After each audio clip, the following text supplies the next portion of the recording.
Hi dears, welcome to Edgeos B.Ed classes. I'm Radhika. Organizing competitions.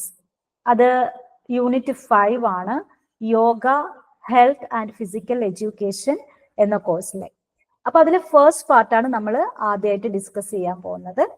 അപ്പോൾ എങ്ങനെയാണ്, അപ്പൊ നമ്മൾ പറഞ്ഞു യോഗ, ആദ്യത്തെ ചാപ്റ്ററിൽ നമ്മൾ യോഗയെ പറ്റി ഡിസ്കസ് ചെയ്തു. പിന്നത്തെ ചാപ്റ്ററുകളിൽ നമ്മൾ ഹെൽത്തിനെ പറ്റി ഡിസ്കസ് ചെയ്തു. ഇനി കഴിഞ്ഞ 4th and 5th ചാപ്റ്ററിൽ നമ്മൾ ഫിസിക്കൽ എഡ്യൂക്കേഷനെ പറ്റിയിട്ടാണ് പറയുന്നത്. ഇപ്പോ നമ്മൾ ലാസ്റ്റ് സ്റ്റേജിലാണ് നിൽക്കുന്നത്. ഇനി എങ്ങനെയാണ് സ്കൂളുകളിൽ കോമ്പറ്റീഷൻസ് ഓർഗനൈസ് ചെയ്യുക, അത് വളരെ ഇമ്പോർട്ടന്റ് ആണ് അല്ലെ. സ്പോർട്സ്, ആർട്സ് പോലുള്ള സംഭവങ്ങൾ എങ്ങനെയാണ് നമ്മൾ ഇംപ്ലിമെന്റ് ചെയ്യുക, അത് കണ്ടക്ട് ചെയ്യുന്നത് എങ്ങനെയാണ് എന്നുള്ളതാണ് നമ്മൾ ഈ യൂണിറ്റിൽ ഡിസ്കസ് ചെയ്യുന്നത്. This unit deals with organising and conducting sports competitions അല്ലെ. ഇപ്പൊ നമ്മൾ ഫിസിക്കൽ എഡ്യൂക്കേഷൻ ആയതുകൊണ്ട് തന്നെ സ്പോർട്സ് കോമ്പറ്റീഷൻ എങ്ങനെ കണ്ടക്ട് ചെയ്യാം എന്നുള്ളതാണ് ഡിസ്കസ് ചെയ്യുന്നത്, പറയുന്നത്. Focus on intramural and extramural competitions അല്ലെ. ഇൻട്രാമ്യൂറൽ എന്നൊക്കെ പറഞ്ഞു കഴിഞ്ഞാൽ സ്കൂളിന്റെ ഉള്ളിൽ ഉള്ള കോമ്പറ്റീഷൻ. എക്സ്ട്രാമ്യൂറൽ പറഞ്ഞു വെച്ചാൽ സ്കൂളിന്റെ പുറത്തുള്ള ആളുകളെയൊക്കെ വിളിച്ചിട്ട് നടക്കും. മീൻസ് ഒരു Inter collegiate Inter school competitions ഒക്കെ ഉണ്ടല്ലോ, outside the curriculum, outside the structure of the school. അതാണ് എക്സ്ട്രാമ്യൂറൽ കോമ്പറ്റീഷൻസ്. അപ്പൊ ഇതൊക്കെ എങ്ങനെയാണ് കണ്ടക്ട് ചെയ്യുക? Covers tournaments, single league and single knockout, ഇതൊക്കെ നിങ്ങൾ കേട്ടിട്ടുണ്ടാവും. അത് എന്താണെന്നുള്ളത് നമ്മൾ എക്സ്പ്ലെയിൻ ചെയ്ത് പഠിക്കാൻ പോകുന്നതാണ്. Include preparation and drawing fixtures അല്ലെ, അതെങ്ങനെ നമുക്ക് പ്രിപ്പയർ ചെയ്യാം. Discusses merits and demerits of each type of fixture അല്ലെ. അത് നമ്മൾ ഒരുപാട് ഫിക്സ്ചേഴ്സ് ഉണ്ട്. ഫിക്സ്ചർ എന്ന് പറഞ്ഞാൽ ചിലറിയില്ല, അതായത് ഓരോ ഗെയിം തുടങ്ങുന്നതിന്റെ മുമ്പ് നമ്മൾ ഫിക്സ്ചർ ഉണ്ടാക്കും.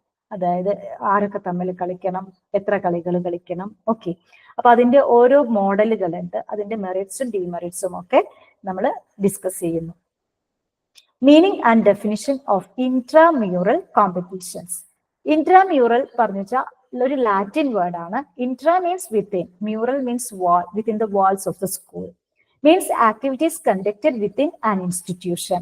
Students of the same institution only participate. നമ്മൾ സ്കൂളിലൊക്കെ സ്പോർട്സ് നടത്തില്ലേ, that is intramural competition. Students are divided into units called houses or groups അല്ലെ. നമ്മൾ അങ്ങനെയല്ലേ, ഗ്രീൻ ഹൗസ്, റെഡ് ഹൗസ് അങ്ങനെയൊക്കെ തിരിച്ചിട്ടാണ് നമ്മൾ ഈ ഇൻട്രാമ്യൂറൽ കോമ്പറ്റീഷൻസ് കണ്ടക്ട് ചെയ്യുന്നത്. Events can be individual or team based within the institution. അതായത് individual items ഉണ്ടാവും, അതല്ലെങ്കിൽ ടീം ഐറ്റംസും ഉണ്ടാകാം. Definition of intramural competitions. എന്താണ് അതിന്റെ definition? Competition among players of the same institution. Okay, ഒരു within the wall of the institution. ഒരേ സ്കൂളിലെ കുട്ടികൾ പരസ്പരം, സ്കൂളിലെ സ്പോർട്സ് അത് തന്നെയാണ്. Promotes internal participation and motivation അല്ലെ. കുട്ടികളുടെ ഇന്റേണൽ പാർട്ടിസിപ്പേഷനും മോട്ടിവേഷനും ഒക്കെയാണ് ഇവിടെ നമ്മൾ പ്രൊമോട്ട് ചെയ്യുന്നത് through intramural competition. Encourages voluntary involvement in games and sports. കുട്ടികൾ അവർക്ക് ഇഷ്ടമുള്ള രീതിയിൽ പാർട്ടിസിപ്പേറ്റ് ചെയ്യുക, അവരുടെ വോളണ്ടറി പാർട്ടിസിപ്പേഷനാണ് നമ്മൾ പ്രൊമോട്ട് ചെയ്യുന്നത്. ഇഷ്ടമുള്ളവർ പാർട്ടിസിപ്പേറ്റ് ചെയ്യുക. Focuses on friendly rivalry among fellow students അല്ലെ. സ്പോർട്സ്മാൻ സ്പിരിറ്റ് ഉണ്ടാവണം. അതായത് എല്ലാവരും നമ്മുടെ സ്കൂളിലെ കുട്ടികളാണ്, നമ്മുടെ ക്ലാസ്മേറ്റ്സ് ഉണ്ടാവാം. അപ്പൊ അവരോടൊക്കെ ഒരു ഫ്രണ്ട്ലി റൈവൽറിയാണ് വേണ്ടത്. റൈവൽറി പറഞ്ഞു വെച്ചാൽ ഓപ്പോസിഷൻ, അല്ലെങ്കിൽ ഒരു എന്താണ് പറയാ, ഒരു എന്താ പറയാ, ഒരു കോമ്പറ്റേറ്റീവ് മൈൻഡ് അല്ലെ, അത് ഉണ്ടാവണം. പക്ഷെ ഫ്രണ്ട്ലി കോമ്പറ്റേറ്റീവ് മൈൻഡ് ആണ് ഉണ്ടാക്കിയെടുക്കേണ്ടത്. Has educational and developmental benefits. ഈ സ്പോർട്സ് ഒക്കെ നമ്മുടെ എഡ്യൂക്കേഷന് വളരെ ഇമ്പോർട്ടന്റ് ആണ്. Then importance of intramural competitions. Helps develop skills in physical education activities അല്ലെ. നമ്മൾ സ്കൂളിൽ സ്പോർട്സ് ഇല്ലെങ്കിലത്തെ കഥ ആലോചിച്ച് നോക്കൂ. ഈ ഫിസിക്കൽ എഡ്യൂക്കേഷൻ ആക്ടിവിറ്റീസിനൊന്നും അവിടെ വലിയ ഇമ്പോർട്ടൻസ് ഉണ്ടാവില്ല. പിന്നെ അതുപോലെ തന്നെ ഫിസിക്കൽ എഡ്യൂക്കേഷൻ ആക്ടിവിറ്റികളൊക്കെ വളരെ ഇമ്പോർട്ടന്റ് ആണ് for a school curriculum. Promotes physical fitness among students അല്ലെ. ഫിസിക്കൽ ഫിറ്റ്നസും അതിന്റെ കോൺസെപ്റ്റിനെ പറ്റിയിട്ടൊക്കെ ഉള്ള ഒരു ബോധം കുട്ടികളിൽ ഉണ്ടാക്കുന്നു. Builds confidence and instils discipline. അതുപോലെ തന്നെ കുട്ടികളിൽ ഒരു കോൺഫിഡൻസും ഒരു ഡിസിപ്ലിനും ഒക്കെ ഉണ്ടാക്കാനായിട്ട് ഈ ഇൻട്രാമ്യൂറൽ കോമ്പറ്റീഷൻസ് ഹെൽപ്പ് ചെയ്യുന്നു. Encourages healthy competition. അതായത് ഒരു ഫ്രണ്ട്ലി റൈവൽറി ആയതുകൊണ്ട് തന്നെ ഹെൽത്തി കോമ്പറ്റീഷൻ ആണ് കുട്ടികൾ തമ്മിൽ ഉണ്ടാവുന്നത്. ഫ്രണ്ട്സ് ആയിരിക്കും അല്ലെ, എന്നാലും പരസ്പരം ഓടുമ്പോൾ മത്സരിക്കുമ്പോൾ അവർ തമ്മിൽ ഒരു റൈവൽറി, അത് വളരെ ഇമ്പോർട്ടന്റ് ആണ് ഇൻ സ്പോർട്സ്. പക്ഷെ ഒരിക്കലും അതൊരു വയലൻസ് രീതിയിലാവാൻ സമ്മതിക്കരുത്. എൻഹാൻസ് സ്റ്റുഡൻസ് പേഴ്സണാലിറ്റി ഡെവലപ്മെന്റ്, കുട്ടികളുടെ പേഴ്സണാലിറ്റി ഡെവലപ്മെന്റ് പ്രൊമോട്ട് ചെയ്യുന്നു. എന്ത്? Intramural competitions or sports, school sports games ഒക്കെ. Then develops leadership and fellowship qualities. ഇപ്പൊ ഇതിൽ തന്നെ ഓരോ ഹൗസിനൊക്കെ ലീഡറൊക്കെ ഉണ്ടാവും. അപ്പൊ അവർക്കൊക്കെ ലീഡർഷിപ്പ് ക്വാളിറ്റി ഒക്കെ ഇംപ്രൂവ്ഡ് ആവും, അല്ലെങ്കിൽ അതൊക്കെ അവരിൽ ഉണ്ടാക്കിയെടുക്കാൻ സഹായിക്കുന്നു. Offers fun, entertainment and stress relief. അപ്പോൾ ഇതൊരു സ്ട്രെസ് റിലീഫ് തന്നെയാണ്. കാരണം പഠിത്തം എന്നുള്ളത് മാത്രമല്ല, കുറച്ച് ഓടുക ചാടുക, അപ്പോൾ കുറച്ച് എന്റർടൈൻമെന്റ് ആണ്. Creates a recreational atmosphere for students and teachers. ഒരു എന്റർടൈൻമെന്റ് അല്ലെ, ഒരു എന്താ പറയാ, എന്നത്തെയും പോലെയുള്ളതല്ലാത്ത ഒരു change it happen to students and teachers. Then brings out hidden talents of students. കുട്ടികളിൽ ഉറങ്ങിക്കിടക്കുന്ന ടാലൻസ് ഒക്കെ പുറത്തു കൊണ്ടുവരാൻ സഹായിക്കുന്നു. Builds a sense of belonging within the institution. അതായത് നമ്മളൊക്കെ ഈ സ്കൂളിലെ കുട്ടികളാണ് അല്ലെ, പല ഹൗസുകളാണ് എന്നുണ്ടെങ്കിലും ആ ഒരു ബിലോങ്ങിങ്, നമ്മൾ ഈ സ്കൂളിലെ കുട്ടികളാണ് എന്നുള്ള ഒരു കോൺസെപ്റ്റ് അല്ലെങ്കിൽ ആ ഒരു കോൺഷ്യസ്നെസ് കുട്ടികളിൽ ഉണ്ടാക്കിയെടുക്കുന്നു. Then develops leadership and fellowship qualities അല്ലെ, നമ്മൾ നേരത്തെ പറഞ്ഞ പോലെ ലീഡർഷിപ്പ് ക്വാളിറ്റി ഉണ്ടാവുന്നു. Fun, entertainment, stress relief, recreational atmosphere, okay, everything will be there. Then objectives of intramural competition. And objective എന്ന് പറഞ്ഞാൽ എന്താണ്? ലക്ഷ്യങ്ങൾ. Develop social virtues. ഏതൊക്കെയാണത്? Honesty, discipline, cooperation, etc. Okay, ഈ ക്വാളിറ്റീസ് എല്ലാം കുട്ടികളിൽ ഉണ്ടാക്കിയെടുക്കാൻ പറ്റുന്നു. Identify and select talent for school teams. അതുപോലെ തന്നെ നന്നായിട്ട് നമ്മൾ ഇന്റർ കോളേജിയേറ്റ് അല്ലെങ്കിൽ ഇന്റർ സ്കൂൾ കോമ്പറ്റീഷൻസിന് ആരെ കൊണ്ടുപോവുക? ഇതിൽ ഫസ്റ്റ് കിട്ടിയ ആളുകളെ അല്ലെ. അപ്പൊ അങ്ങനെ ഒരു സെലക്ഷനും കൂടെ ഈ ഇൻട്രാമ്യൂറൽ കോമ്പറ്റീഷനിൽ സംഭവിക്കുന്നു. Develop leadership abilities, offer practical knowledge in planning and organising. അതുപോലെ തന്നെ പ്രാക്ടിക്കൽ നോളജ് ആണ് അവർക്ക് കിട്ടുന്നത്. ഇങ്ങനെ ചെയ്യുന്നതിലൂടെ അവരിങ്ങനെ ഒരു കോമ്പറ്റീഷൻ ഓർഗനൈസ് ചെയ്യാൻ കുട്ടികളും ഓക്കെ, അപ്പൊ അതിലൂടെ ഒരു പ്രാക്ടിക്കൽ നോളജ് ആണ് കിട്ടുന്നത്. അത് വളരെ ഇമ്പോർട്ടന്റ് ആണ്. Encourage unity beyond caste, religion and status. ഒരു ഹൗസ് ആണെങ്കിൽ ആ ഹൗസിന്റെ ഉള്ളിൽ ഒരു യൂണിറ്റി ഉണ്ടാവും. അവരുടെ കാസ്റ്റ് എന്തായിക്കോട്ടെ, റിലിജിയൻ എന്തായിക്കോട്ടെ, എന്തെന്നെ ആയിക്കോട്ടെ. So there will be a unity among the students. Factors to consider. എന്തൊക്കെ കാര്യങ്ങളാണ് ഈ ഇൻട്രാമ്യൂറൽ കോമ്പറ്റീഷൻ ഓർഗനൈസ് ചെയ്യുമ്പോൾ ശ്രദ്ധിക്കേണ്ടത്? ടൈപ്പ് ഓഫ് ഇൻസ്റ്റിറ്റ്യൂഷൻ, അതായത് റെസിഡൻഷ്യൽ ആണോ, സെമി റെസിഡൻഷ്യൽ ആണോ, നോൺ റെസിഡൻഷ്യൽ ആണോ, ഇത് വളരെ ഇമ്പോർട്ടന്റ് ആണ്. Consider the local climate condition. മഴയുള്ള സമയത്തൊക്കെ നടത്താൻ ബുദ്ധിമുട്ടാവും. Assess infrastructure and facilities. ഓരോരോ മത്സരങ്ങൾക്ക് കുറെ ഇൻഫ്രാസ്ട്രക്ചർ ഒക്കെ വേണ്ടി വരും. അപ്പൊ അതനുസരിച്ചിട്ടുള്ള മത്സരങ്ങളാണ് നമുക്ക് കണ്ടക്ട് ചെയ്യാൻ പറ്റും. Estimate available finances. കുറച്ച് ചെലവുണ്ട്, അപ്പൊ അതൊക്കെ നമ്മൾ ആദ്യം കാൽക്കുലേറ്റ് ചെയ്യുക, ബഡ്ജറ്റ് കാൽക്കുലേറ്റ് ചെയ്യുക. ചെക്ക് ടൈം അവൈലബിലിറ്റി, എന്നായിരിക്കണം, ഓക്കെ, അന്ന് എക്സാം ഒന്നും ഇല്ലല്ലോ, അങ്ങനത്തെ കാര്യങ്ങളൊക്കെ ചെക്ക് ചെയ്യുക. Factors to consider in organising intramural competitions. എന്തൊക്കെയാണത്? Identify activities based on students interest. കുട്ടികളുടെ മീറ്റിംഗ് വിളിക്കുക, അവരുടെ താല്പര്യങ്ങൾക്കനുസരിച്ച് ഒരു ലിസ്റ്റ് പ്രിപ്പയർ ചെയ്യുക. Seek support from school administration. അപ്പൊ അതിലെ ഇൻഫ്രാസ്ട്രക്ചർ നമ്മുടെ സ്കൂളിൽ ഇല്ലെങ്കിൽ നമ്മുടെ അഡ്മിനിസ്ട്രേഷനോട് പറയാം, അങ്ങനെയൊക്കെ കുട്ടികൾക്ക് ആവശ്യമുണ്ട്, അല്ലെങ്കിൽ ഒന്നുകിൽ പർച്ചേസ് ചെയ്യുക, അല്ലെങ്കിൽ എന്ത് ചെയ്യുക, ഹയർ ചെയ്യുക, ഓക്കെ, വാടകയ്ക്ക് എടുക്കാം. Involve fellow teachers. മറ്റ് ടീച്ചേഴ്സിനെയും കൂടെ ഈ ഒരു ആക്ടിവിറ്റിയിൽ നമ്മൾ ഉൾപ്പെടുത്താൻ ശ്രമിക്കുക. കാരണം എന്താന്ന് വെച്ചാൽ എന്താണ്, ഒരാൾക്ക് ഒറ്റയ്ക്ക് ഒരിക്കലും ഒരു സ്പോർട്സോ ഗെയിംസോ ഒന്നും കണ്ടക്ട് ചെയ്യാൻ പറ്റില്ല. It should be with the help of teachers, administration and management, head master, എല്ലാവരും, parents, even parents and society should be there. Ensure proper scheduling അല്ലെ, സ്കെഡ്യൂൾസ് കൃത്യമായിരിക്കണം. രാവിലെ എത്ര മണിക്ക് ഇത്ര നടക്കും, അല്ലെങ്കിൽ otherwise it won't happen. Timely ആയിട്ട് അതൊക്കെ കംപ്ലീറ്റ് ചെയ്യുക. Plan for smooth execution and desired outcomes. എല്ലാം വളരെ സ്മൂത്ത് ആയിട്ട് നമ്മൾ പ്ലാൻ ചെയ്താൽ മാത്രമേ സ്മൂത്ത് ആയിട്ടുള്ള ഒരു ഔട്ട്കം ഉണ്ടാവുള്ളൂ. Classification of students for intramurals. കുട്ടികൾ എങ്ങനെ നമുക്ക് ക്ലാസിഫൈ ചെയ്യാം? റെസിഡൻഷ്യൽ ഇൻസ്റ്റിറ്റ്യൂഷൻ ആണെങ്കിൽ inter hostel or wing or floor based ടീമായിട്ട് മാറ്റാവും. ഫസ്റ്റ് ഫ്ലോറിൽ ഉള്ളവരൊരു ടീം, സെക്കൻഡ് ഫ്ലോറിലുള്ളവർ, അങ്ങനെയൊക്കെ വേണമെങ്കിൽ, അല്ലെങ്കിൽ ഹോസ്റ്റലിന്റെ വിങ്ങുകൾ ഉണ്ടാവും, അവർ തമ്മിലുള്ളൊരു കോമ്പറ്റീഷൻ ആക്കാം. ദെൻ സെമി റെസിഡൻഷ്യൽ ആണെന്നുണ്ടെങ്കിൽ separate or mixed teams for hostellers and day scholars, അല്ലെ? ഇപ്പൊ ഹോസ്റ്റലേഴ്സ് ഒരു ടീമും ഡേ സ്കോളേഴ്സ് വേറെ ടീമും, അങ്ങനെ ആയാൽ ചിലപ്പോൾ കുറച്ച് ഒരു ബുദ്ധിമുട്ടുണ്ടാവും. കാരണം ഹോസ്റ്റലേഴ്സിന് കുറച്ചും കൂടെ പ്രാക്ടീസിനൊക്കെ സമയം കിട്ടും, ഡേ സ്കോളേഴ്സിന് ഒരു പക്ഷെ അത് കിട്ടിക്കൊള്ളണമെന്നില്ല. അപ്പൊ ഒരു റൈവലറി ഉണ്ടാവാൻ ചാൻസ് ഉണ്ട്. എന്തായാലും ഇഫക്റ്റീവ്ലി അത് മാനേജ് ചെയ്യാം. നോൺ റെസിഡൻഷ്യൽ ആണെന്നുണ്ടെങ്കിൽ teams based on classes 6 to 10th. Okay, അതായത് എ ഡിവിഷൻ മൊത്തം ഒരു ഗ്രൂപ്പ്, ബി ഡിവിഷൻ മൊത്തം ഒരു ഗ്രൂപ്പ്, ആ രീതിയിലൊക്കെ നമുക്ക് ക്ലാസിഫൈ ചെയ്യാം. Teams based on age categories, junior, seniors, സാധാരണ അങ്ങനെയാണ് അല്ലെ?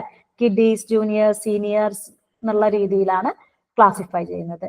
പിന്നെ കോളേജും യൂണിവേഴ്സിറ്റി ഒക്കെ ആണെങ്കിൽ teams based on faculty or department wise ആണ് അവിടെ കോമ്പറ്റീഷൻസ് നടക്കുന്നത്. ഫോമിംഗ് ദി ഇൻട്രാമ്യൂറൽ കമ്മിറ്റി, ആദ്യം തന്നെ ഒരു കമ്മിറ്റി, സ്പോർട്സ് കമ്മിറ്റീനെ ഉണ്ടാക്കാം. പ്രസിഡന്റ് എപ്പോഴും ഹെഡ് മാസ്റ്ററോ പ്രിൻസിപ്പളോ ആയിരിക്കും. Intramural director, senior physical education teacher. Assistant director വേറെ ടീച്ചർ ഉണ്ടെങ്കിൽ അവര്, ഓക്കെ, വേറെ ഫിസിക്കൽ എഡ്യൂക്കേഷൻ ടീച്ചർ ഉണ്ടെങ്കിൽ അവർ, അല്ലെങ്കിൽ വേറെ ഏതെങ്കിലും ടീച്ചേഴ്സ്. അസിസ്റ്റൻസ്, ക്ലാസ് ടീച്ചേഴ്സ് എല്ലാവരും അസിസ്റ്റൻസ് ആയിരിക്കണം. Then secretary and joint secretary, അവരെ സ്റ്റുഡൻസിൽ നിന്നാണ് സെലക്ട് ചെയ്യേണ്ടത്. Okay, captains and vice captains ഒക്കെ സ്റ്റുഡൻസ് ആയിരിക്കണം. Then selection of events for intramurals, എന്തൊക്കെ വേണം?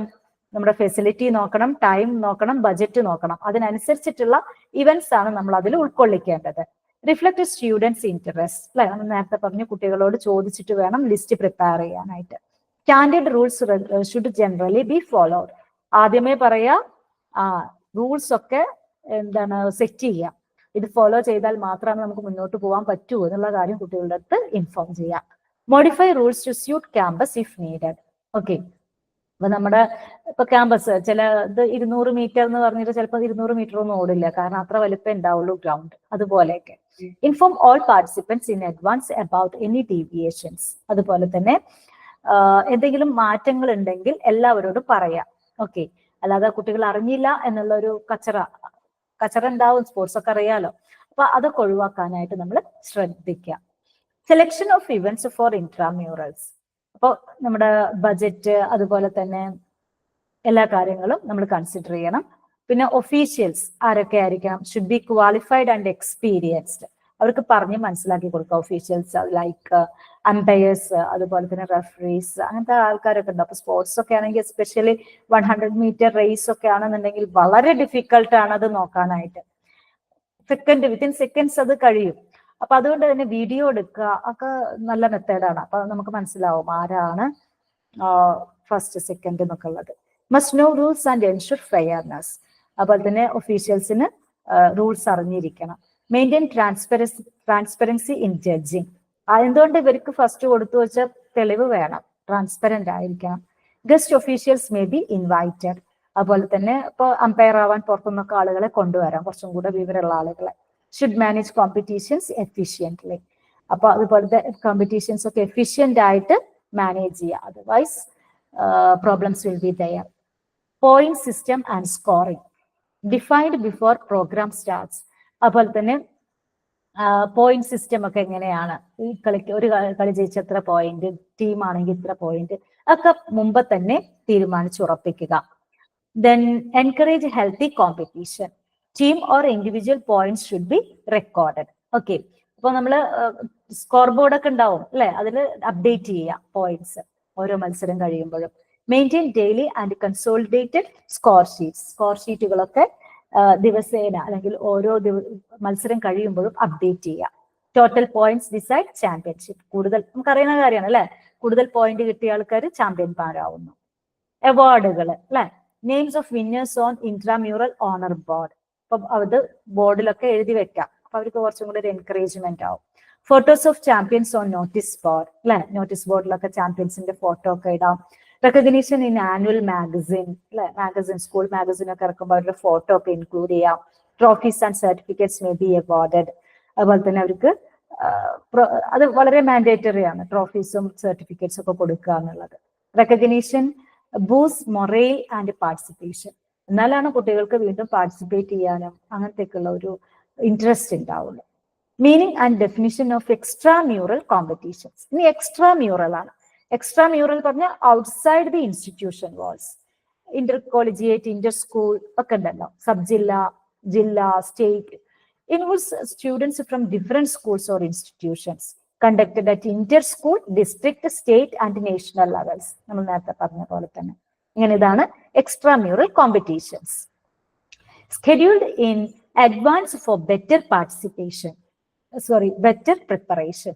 അതുപോലെ നമുക്കറിയാം സ്കൂളിൽ ഫസ്റ്റ് എത്തിയ ആളുകളൊക്കെ വരുന്നത്, അപ്പൊ ഒരു ബെറ്റർ പ്രിപ്പറേഷനോട് കൂടെയായിട്ടാണ് കുട്ടികളും വരുന്നത്. അതുപോലെ തന്നെ ഇതിന്റെ ഇവന്റ്സ് എല്ലാം കുറച്ചും കൂടെ നല്ല രീതിയിൽ നമ്മൾ പ്രിപ്പയർ ചെയ്യേണ്ടതായിട്ടുണ്ട്. Broaden exposure and sports experience. അതുപോലെ തന്നെ കുട്ടികൾക്ക് എക്സ്പോഷർ കിട്ടുകയാണ് അല്ലെ, മറ്റുള്ള കുട്ടികളായിട്ട് മത്സരിക്കുമ്പോൾ ഇവർക്ക് ഇങ്ങനെയൊക്കെ കഴിവുണ്ട്, ഇത് ഇങ്ങനെയാണ് എന്നുള്ള കാര്യങ്ങളൊക്കെയാണ് ചിലപ്പോൾ കുട്ടികൾക്ക് മനസ്സിലാവുന്നത്. അടുത്ത സമയം ഞാൻ ബെറ്റർ ആവാൻ നോക്കും അല്ലെ. നല്ലൊരു ഇൻസൈറ്റ് ആണ് എക്സ്ട്രാ മ്യൂറൽ കോമ്പറ്റീഷൻ വഴി കുട്ടികൾക്ക് കിട്ടുന്നത്. Importance of extra mural competitions. Showcases institutional sports abilities അല്ലെ. അപ്പോൾ ഒരു കുട്ടി അവരുടെ സ്കൂളിനെയാണ് റെപ്രസെന്റ് ചെയ്യുന്നത്. Improve skills through practice matches. അതുപോലെ തന്നെ പ്രാക്ടീസിലൂടെ അവർക്ക് സ്കില്ല് ഇംപ്രൂവ്ഡ് ആക്കണം. Helps correct faults and improve techniques. അതുപോലെ തന്നെ ഫിസിക്കൽ എഡ്യൂക്കേഷൻ ടീച്ചർക്കും മറ്റുള്ളവർക്കും ഒക്കെ കുട്ടികളെ മോൾഡ് ചെയ്യുന്നതിൽ വളരെ ഇമ്പോർട്ടൻസ് ഉണ്ട്. എന്താണ് മത്സരത്തിന് പ്രിപ്പയർ ചെയ്യുന്നതിൽ. Builds player confidence despite crowd pressure. ഇപ്പൊ നമ്മളിപ്പോ ഒരു സ്കൂളുമായിട്ട് മാച്ച് ആണെന്ന് വിചാരിക്കുക, അപ്പൊ ക്രിക്കറ്റ് ആണ്, ഒരു സ്കൂൾ ഗ്രൗണ്ടിൽ പോയിട്ട് കളിക്കുമ്പോൾ ആ സ്കൂളിന്റെ ടീമായിട്ട് മത്സരിക്കുമ്പോൾ ഒരു പക്ഷേ ഗ്രൗണ്ട് സപ്പോർട്ട് ആ സ്കൂളിനായിരിക്കും. പക്ഷെ അങ്ങനത്തെ ഒരു ക്രൗഡ് പ്രഷർ അല്ലാതെ ഒരു കോൺഫിഡൻസ് കുട്ടികളിൽ ഉണ്ടാക്കി കൊടുക്കുക. കോൺഫിഡൻസ് ഇപ്പൊ സ്പോർട്സിൽ വളരെ ഇമ്പോർട്ടന്റ് ആണ്. Encourages determination and sportsmanship. Sportsman spirit ഒക്കെ ഉണ്ടാക്കുക. അതുപോലെ വെൽ ഡിറ്റർമൈൻഡ് ആവാനൊക്കെ ട്രെയിനിങ് കൊടുക്കുക. Excuse me. Objectives of extramural competitions. എന്താണ് ഇതിന്റെ ഒബ്ജക്റ്റീവ്, ലക്ഷ്യങ്ങൾ? Raise the standard of sports അല്ലെ, സ്പോർട്സിന്റെ സ്റ്റാൻഡേർഡ് ഉയർത്തുക. Provide exposure to diverse playing conditions അല്ലെ, പലതരത്തിലുള്ള പ്ലേയിങ് കണ്ടീഷൻസ് ഉണ്ട് എന്ന് കുട്ടികളുടെ അടുത്ത് പറഞ്ഞ് മനസ്സിലാക്കുക, അത് കാണിച്ചു കൊടുക്കുക. That's very important. അതായത് പല സ്കൂളിലും പല ഫെസിലിറ്റീസ് ഉണ്ടാവും, അപ്പൊ അതൊക്കെ മനസ്സിലാക്കാൻ സാധിക്കും കുട്ടികൾക്ക്. Build confidence through external participation. ഇപ്പൊ മറ്റു സ്കൂളിലൊക്കെ പോയി പാർട്ടിസിപ്പേറ്റ് ചെയ്യുമ്പോൾ ഒരു കോൺഫിഡൻസ് ഉണ്ടാവുന്നു കുട്ടികൾക്ക്. Promote sportsmanship and fraternity. സഹോദര്യവും സ്പോർട്സ്മാൻഷിപ്പ് ഒക്കെ ഉണ്ടാവുന്നു. അതായത് ഒരു ബന്ധം അല്ലെ, കുട്ടികൾ തമ്മിലൊരു ബന്ധം, പല സ്കൂളുകളിലെയും കുട്ടികൾ തമ്മിലൊരു ബോണ്ട് ഒക്കെ ക്രിയേറ്റ് ചെയ്യാൻ സഹായിക്കുന്നു. Learn new rules and techniques. അപ്പൊ പുറത്ത് പോകുമ്പോഴാണ് ഇങ്ങനെയൊക്കെ ടെക്നിക്സ് ഉണ്ട്, ഇതിന്റെ റൂൾ ഇങ്ങനെയാണ് എന്നുള്ള കാര്യങ്ങൾ കുട്ടികൾ മനസ്സിലാക്കുന്നത്. Conduct of extra mural competitions. എങ്ങനെയാണ് അത് നമ്മൾ നടത്തുന്നത്? Categorised as practice, closed and open competitions അല്ലെ. അതുപോലെ തന്നെ പ്രാക്ടീസ് നടത്തുക, അതുപോലെ ക്ലോസ്ഡ് ആൻഡ് ഓപ്പൺ കോമ്പറ്റീഷൻസ് ഉണ്ടാവും. അതായത് ഓപ്പൺ ഏരിയയിൽ നടക്കുന്ന അല്ലെങ്കിൽ ഓപ്പൺ ഓഡിറ്റോറിയത്തിൽ നടക്കുന്ന, open not open auditorium, open stage ഗ്രൗണ്ടിലൊക്കെ നടക്കുന്ന കോമ്പറ്റീഷൻസ്. അപ്പൊ അതിനനുസരിച്ചിട്ട് പിന്നെ അതുപോലെ തന്നെ ഇൻഡോർ കോമ്പറ്റീഷൻസ് ഉണ്ടാവും. അതിനനുസരിച്ചൊക്കെ പ്രത്യേക ഗ്രൗണ്ട് ഒക്കെ പ്രിപ്പയർ ചെയ്യുക, പ്രാക്ടീസ് കൊടുക്കുക. പിന്നെ പ്രാക്ടീസ് മാച്ചസ് നടത്തുക വിത്ത് ലോക്കൽ ക്ലബ്സ് ഓർ സ്കൂൾസ് അല്ലെ. ഇപ്പോൾ നമ്മൾ ഇന്ത്യ ഇപ്പോൾ വേൾഡ് കപ്പിനൊക്കെ പോയി കഴിഞ്ഞാൽ പ്രാക്ടീസ് മാച്ച് ഒക്കെ ചെയ്യുന്നത് കാണാം. അവിടുത്തെ ലോക്കൽ ക്ലബ്ബൊക്കെ ആയിട്ട് ആദ്യം കളിക്കും, എന്നിട്ടാണ് നമ്മൾ ലീഗ് മത്സരങ്ങളിലേക്ക് വരുന്നത്. ദെൻ ക്ലോസ്ഡ് പറഞ്ഞു വെച്ചാൽ limited to a group like inter school or college. Okay, അതായത് ഇന്റർ സ്കൂൾ ഓർ കോളേജ് ഗ്രൂപ്പാണ് ഈ എന്താ പറയാ ക്ലോസ്ഡ് എന്ന് പറഞ്ഞ. ഓപ്പൺ പറഞ്ഞു വെച്ചാൽ anyone via their affiliated unit can participate അല്ലെ. അതായത് അഫിലിയേഷൻ ഉള്ള ആർക്കും വേണമെങ്കിൽ പാർട്ടിസിപ്പേറ്റ് ചെയ്യാൻ പറ്റും. ഇപ്പൊ നമ്മൾ സന്തോഷ് ട്രോഫി ഒക്കെ കണ്ടിട്ടില്ലേ, അതായത് സ്റ്റേറ്റുകൾ മാത്രമല്ല ക്ലബുകളും അതുപോലെ തന്നെ റെയിൽവേ, കേരള പോലീസ്, അങ്ങനെ പല പല ആളുകളും പാർട്ടിസിപ്പേറ്റ് ചെയ്യുന്നുണ്ട്. It has different scope and eligibility. Okay, അപ്പം എന്താണ് ഓരോന്നിനും ഓരോ രീതിയിലുള്ള ബെനിഫിറ്റ്സും ഉണ്ട്. Then sports meet. Involves multiple athletic events. Sports meet എങ്ങനെയാണ് നമുക്കറിയാം അല്ലെ, ഒരുപാട് മൾട്ടിപ്പിൾ അത്ലറ്റിക് ഇവന്റ്സ് ഉണ്ടായിരിക്കും സ്പോർട്സ് മീറ്റിൽ. Can be standard or non standard. Okay. Intramural ends with annual sports day. Extramural between institutions. നമുക്കറിയാം അല്ലെ, ഇതൊക്കെയാണ് നമ്മൾ കാണുന്നതാണ് നിത്യേന. Then duration 1 to 3 days depending on type. 1 മുതൽ 3 ദിവസമൊക്കെയാണ് നീണ്ടു നിൽക്കുന്നത്. എക്സ്ട്രാമ്യൂറൽ ചിലപ്പോൾ കോമ്പറ്റീഷൻസിന്റെ എണ്ണക്കനുസരിച്ച് നീണ്ടുപോയേക്കാം. Organising standard sports meet. എങ്ങനെയാണ് അത് സ്റ്റാൻഡേർഡ് സ്പോർട്സ് മീറ്റ് എങ്ങനെ ഓർഗനൈസ് ചെയ്യുക? Requires through planning and team work അല്ലെ, ഒരു ടീം വർക്ക് ആണ് ആക്ച്വലി അത്. Fix suitable date and time. ആദ്യം തന്നെ നമ്മൾ എന്ത് ചെയ്യണം, ഒരു ഡേറ്റും ടൈമും ഒക്കെ അതിന് ഫിക്സ് ചെയ്ത് വെക്കാം. Decide every events and chief guest. അപ്പോൾ ഇനാഗുറേറ്റ് ചെയ്യാൻ ചീഫ് ഗസ്റ്റ് വേണോ, അവരൊക്കെ തീരുമാനിക്കാം. Plan March past and refreshment. ഒരു സ്പോർട്സ് തുടങ്ങുമ്പോൾ ഏറ്റവും കളർഫുൾ ഇവന്റ് ആണ് മാർച്ച് പാസ്റ്റ് അല്ലെ, കൊടിയൊക്കെ പിടിച്ചിട്ട് അതൊക്കെ നമ്മൾ പ്ലാൻ ചെയ്യാം. റിഫ്രഷ്മെന്റ് അല്ലെ, നാരങ്ങ വെള്ളമൊക്കെ കൊടുക്കില്ലേ, glucose. Divide task among sub committees. ഓരോ കമ്മിറ്റികൾ ഉണ്ടാക്കുക, കമ്മിറ്റികൾക്കൊക്കെ ഓരോ ടാസ്ക് പ്രൊവൈഡ് ചെയ്യാം. പ്രീ മീറ്റ് വർക്ക് അല്ലെ, മീറ്റിന്റെ മുമ്പത്തെ കാര്യങ്ങൾ എന്തൊക്കെയാണ് ചെയ്യേണ്ട കാര്യങ്ങൾ. Form organising and sub committees അല്ലെ, ഓർഗനൈസിങ് കമ്മിറ്റി ഉണ്ടാക്കുക, സബ് കമ്മിറ്റി ഉണ്ടാക്കുക. Publicity committee spreads awareness. Okay, publicity committee ഉണ്ടാവും, അവരാണ് മാക്സിമം പാർട്ടിസിപ്പേഷൻ ഉണ്ടാക്കുന്നത്. Grounds and equipment committee prepares venue. അവരാണ് വെന്യൂ പറഞ്ഞു കഴിഞ്ഞാൽ സ്പോർട്സ് കുമ്മായിട്ടിട്ട് വരയ്ക്കൊക്കെ ചെയ്യില്ലേ, അങ്ങനെ കളങ്ങളൊക്കെ വരയ്ക്കില്ലേ, ട്രാക്ക് വരയ്ക്കുക. Official committee selects judges. Seating and accommodation arranged അല്ലെ, കാണികൾക്ക് ഇരിക്കാനുള്ള സ്പേസ് ഒക്കെ അറേഞ്ച് ചെയ്യണം. Then pre meet work reception for guest വരുമ്പോൾ അവരെ നന്നായി റിസീവ് ചെയ്യണം. ചിലപ്പം ഇനാഗുറേറ്റേഴ്സ് മാത്രമാവില്ല ഗസ്റ്റ് ആയിട്ട് വരുന്നത്, നമ്മുടെ ഒഫീഷ്യൽസും വരാം അല്ലെ, അമ്പയർസും അങ്ങനത്തെ ആളുകളൊക്കെ. Decoration and ceremony. ഓക്കെ, അതുപോലെ ഡെക്കറേറ്റ് ചെയ്യുക, സ്റ്റേജ് ഒക്കെ ഇനാഗുറൽ സെറിമണി നടക്കുന്ന സ്ഥലമൊക്കെ ഡെക്കറേറ്റ് ചെയ്യുക. Purchase of trophy and awards. Trophy കൊടുക്കണം, അവാർഡ്സ് സർട്ടിഫിക്കറ്റ്സും അതുപോലെ തന്നെ മെഡൽസ് ഒക്കെ കൊടുക്കേണ്ടി വരും. അപ്പൊ അതൊക്കെ നമ്മൾ പർച്ചേസ് ചെയ്യാൻ മുമ്പ് കൂട്ടി തന്നെ. Refreshments for all participants. Entries and event scheduling. ഇപ്പം 100 മീറ്റർ ഓട്ടം എവിടെ നടക്കുന്നത്, അതേസമയം ജാവലിൻ ഇപ്പുറത്ത് നടക്കുന്നു, അങ്ങനത്തെയൊക്കെ സ്കെഡ്യൂൾ ചെയ്യാം. Then officials and competitors report early. Sports മിക്കവാറും നേരത്തെ തുടങ്ങുന്ന നല്ലത്, വെയിലൊക്കെ വരുമ്പോഴത്തേക്ക്. അപ്പൊ വളരെ നേരത്തെ തന്നെ പാർട്ടിസിപ്പേറ്റേഴ്സും ഒഫീഷ്യൽസും ഒക്കെ സ്കൂളിലെത്തുക. Badges and chest numbers distributed അല്ലെ, ചെസ് നമ്പർ ഒക്കെ ഉണ്ടാവില്ലേ, അതൊക്കെ രാവിലെ തന്നെ കൊടുക്കുക. Opening ceremony with march past and oath. അതായത് നമ്മൾ മോശമായിട്ടുള്ള പ്രവൃത്തികളൊന്നും ചെയ്യില്ല എന്ന് പറഞ്ഞിട്ടൊരു ഓത്ത് ഉണ്ട്, പ്രതിജ്ഞ ഉണ്ട്, അതും കുട്ടികളെ കൊണ്ട് എടുപ്പിക്കുക after the march past. Events conducted as per schedule. അതായത് ഓരോന്നിനും ഒരു സമയം കൊടുക്കണം, ആ സമയത്തിനനുസരിച്ച് തന്നെ അത് കംപ്ലീറ്റ് ചെയ്യാൻ ശ്രമിക്കുക. Victory and closing ceremonies held അല്ലെ, അവസാനം വിക്ടറി ജയിച്ച ടീമിനെ അനുമോദിക്കുക അല്ലെ, ക്ലോസിംഗ് സെറിമണി പറഞ്ഞു വെച്ചാൽ ഇനാഗുറേഷൻ പോലെ തന്നെ ഒരു ക്ലോസിംഗ് സെറിമണി കണ്ടക്ട് ചെയ്യുക. Post meet work. മീറ്റ് കഴിഞ്ഞാൽ എന്തൊക്കെ കാര്യങ്ങൾ ചെയ്യണം? Settle accounts and return borrowed items. മറ്റ് സ്കൂളിൽ നിന്നോ ക്ലബിൽ നിന്നോ ഒക്കെ വാങ്ങിക്കൊണ്ടുവന്നിട്ടുണ്ടാവും ചില ഐറ്റംസ്, ജാവലിനോ ഷോർട്ട് പുട്ടോ ചിലപ്പോൾ നമ്മുടെ സ്കൂളിൽ ഉണ്ടാവില്ല, അതൊക്കെ തിരിച്ചു കൊടുക്കുക. That is very important. Thank all involved staff and students. എല്ലാ ആളുകളെയും താങ്ക് ചെയ്യുക അല്ലെ, ഇൻവോൾവ് ചെയ്യുക സ്റ്റുഡൻസിനെയും സ്റ്റാഫിനെയൊക്കെ. Send appreciation letters. എല്ലാവരെയും നന്ദി അറിയിച്ചുകൊണ്ടുള്ള കത്തയക്കുക. Document achievements and feedback. Okay, achievements ഒക്കെ ഡോക്യുമെന്റ് ചെയ്യുക. Documentation is very important for any institution. പിന്നെ അതുപോലെ preserve flag and records for next event. ഒക്കെ കഴിഞ്ഞാൽ ഫ്ലാഗ് ഒക്കെ, പല ഹൗസിന്റെ ഫ്ലാഗ് ഒക്കെ ഉണ്ടാവില്ലേ, അങ്ങനത്തെ കാര്യങ്ങളൊക്കെ സൂക്ഷിച്ചു വെക്കുക ഫോർ ദ നെക്സ്റ്റ് ഇയർ. അപ്പോൾ ഇതാണ് ഇതിന്റെ ഫസ്റ്റ് പാർട്ട്. നെക്സ്റ്റ് പാർട്ട് ഉടനെ തന്നെ നമ്മൾ പബ്ലിഷ് ചെയ്യുന്നതായിരിക്കും. അപ്പോൾ hope you have understood the way in which a school game is planned. Okay, thank you for listening.